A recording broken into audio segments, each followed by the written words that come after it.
an important event. I get dressed, I do my makeup, and I go up to my mother to show her how I look. So I make all kind of poses to show her my accessories, and I ask her, how do I look? My mother tells me, she looks at me firstly from top to bottom, and she tells me, thoda Bhagwan height or color deta to kya karti. That means, if God would have given you a little more height and color, I don't know what you would have done. Mummy, the height issue I have solved with my heels, but what do I do of this color? Hello everyone, my name is Malaika David. That was just a compliment by my mother with a pinch of sarcasm, which I am used to. She's my biggest friend, my greatest critique also. Before I begin my talk, with a show of hands, how many of us have insecurities here? Flaws, something we're scared of? Many of us. So even if anybody gets this topic in front of us or comments something about our insecurity, it's like a pinch to us. Yes? I am here to get punched in my face because I will be talking about my insecurity. And it's going to be a TED talk, so it's huge. So how? I think most of you all have guessed it by now. What is my topic? Yes, it is colorism. Before I tell you more, a disclaimer. This topic is way too sensitive and at least for me, so I do not wish or intend to hurt or offend anyone by my words. So what is colorism? Colorism is basically discrimination between because of an individual's skin tone, basically favoring the lighter skin tone. And how did I take this topic? So a month back, our principal came up with, she told us that y'all are the core team, TEDxEuroSchoolKharadi is happening, and the topic is adversity to advantage. So get in your speaker, see who can come up to this. And I asked her, ma'am, can we be a part of this? Can the teachers also be a part of this? And she said, why not? And then I started processing, what should my topic be? So I checked out what is adversity, what does it actually mean? So it said difficulty or something, a tragedy that has happened in your life. So I thought, mere saath kya hua aisa? What is something that is difficult for me? And this difficulty is me, what I have always faced since childhood. So yes, I call myself a victim of colorism and I am not ashamed of it. I am here to talk about it openly.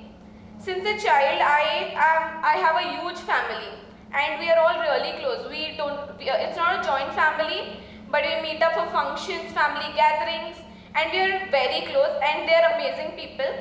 But there were some comments since childhood that I've heard, and I don't think that was not cool for me because it led to me being a sensitive child. So like comments like "Hey Kali" that I just heard 2 days back in a family function again. So I'm still facing a lot of it. So this made me a sensitive child. I was shy. I didn't like to dance because I thought I was not good at it. And I had my cousins full power pack dancers and amazing people, and they knew how shy I was, how sensitive I was. If you looked into my eyes, I would cry because that level of sensitivity I reached. And I cried when I got the ball while playing passing the parcel because I didn't want to perform. So that was the sensitivity, and I spoke to my family about it. Growing up, I had blamed my mother entirely for it. ऐसा क्यों पैदा किया, थोड़ा और colour दे देते. And my elder sibling, he is a little on a pharaoh tone. So he always took advantage of it. He would always comment something, and in a funny way. So I tried everything. Haldi besan, multani mitti, all kinds of skincare, and I told her, बचपन में नहीं क्यों नहीं किया? I was small तभी, अभी बहुत बड़ी हो गई, बहुत ज़्यादा लगेगा. So I used to blame her for this, and they always thought it was funny. Okay, chill. So I am not on the same page with them because this had led me here. I had faced all these comments and I thought of myself as less attractive, someone who's not beautiful. And then I reached the teenage year, and while we were in the 7th or the 8th standard, there were a lot of cases that came up that bad people do bad things to women. So I was like, okay, I am not attractive, nothing would happen to me then. I was safe that side. That was my advantage. My adversity became my advantage that time, that I was safe. But there was this incident. I had just lost my father 1 year back, and in the 8th standard, we went for a family picnic to a water park. So in the water park, we went into this black slide that we have. It's called a black hole. It's a fully covered slide. So we all thought we would go one behind the other. We were 7-8 cousins of us, and my brother actually came behind me, but there was a guy who pushed him and came, and he molested me. He held my chest, and I started crying and shouting. And when we came to the end of the slide, that's when my brother realized that something had happened with me. So all of my brothers, they teamed up down and they waited for that guy, and they hit him eventually. Brothers do that. So it doesn't bother me enough. Okay, I was molested, that was a phase, I am over it, but it still happened to me. My adversity was no more an advantage for me, because I thought I was less attractive, I was safe, but no, I was not safe. And then in my college years, again, I was a tomboy. I used to wear long sweater. I didn't have any boy drama in my life or anything. It was going fine. And then I met this amazing person who taught me I was beautiful, and he's an amazing person, and I still ask him that, do you want to be with someone more fair? Because I am sorry for that actually, because that's not you, that's me. I doubt myself even now, and maybe I would, because this adversity has led me to a stage where I've accepted it.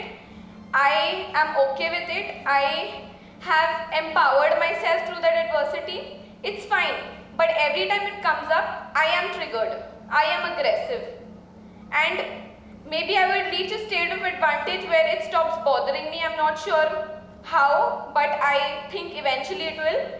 But the greatest advantage that my adversity has given me is this stage. I wouldn't be a part of TEDx, I wouldn't be a TEDx speaker if I wouldn't have thought of it as an adversity, right? But now, y'all, we stay in a community, right? So we have two kinds of people. When it comes to colorism, we don't talk about it as often, and people always think, okay, we have our opinions to beauty, and that is fine. But targeting a person and not calling them beautiful is not fine. You have to be sensitive, you have to be kind, and please do not pinch someone to their insecurity, because it's not fine. You don't know what effect it would have on that person, and if you're that person who's the victim, it's going to be fine. These guys who are calling us these comments also have some flaws which they are scared of. So we are in a circle. Everything that goes comes back, and it's going to come back. And I would like to tell you all that I find myself beautiful.